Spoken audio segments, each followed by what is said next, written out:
दल है, उम्मीद थी कि भाई एक डिप्टी सीएम कम से कम मिलेगा। मलाल है इस बात का क्योंकि 2 मंत्री मिले, डिप्टी सीएम गायब हो गए। चिराग पासवान कितना और लालची हो सकता है? विचारों से समझौता की बात हो रही है। नहीं, ये लालच की बात होगी। आप सोच रहे हैं मैं कहां से आया हूं। 2021 में आप मेरे साथियों में से रहे हैं जिन्होंने मेरे संघर्ष के हर दौर को देखा है, जहां एक आदमी आपको मेरे आसपास नहीं दिखता होगा।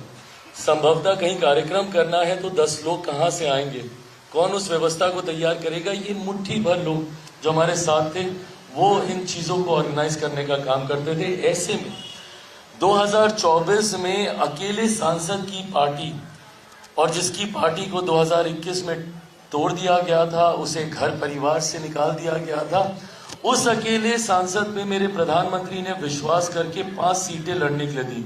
आज जब स्ट्राइक रेट की बात होती है कि मैंने 5 की 5 जीत के दी, वो तो सेकेंडरी है ना, पर ये विश्वास ही होना कि आपको 5 सीटें दी जा सकती हैं और आप जीत सकते हैं, ये विश्वास ही बहुत बड़ी बात है जो मेरे प्रधानमंत्री ने मुझ पे किया।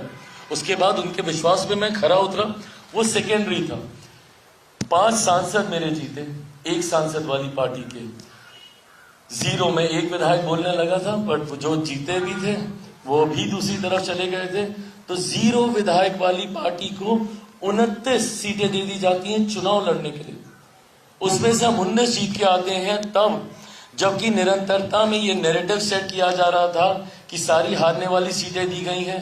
2.5 का आंकड़ा भी चिराग पासवान की पार्टी पार नहीं कर पाएगी।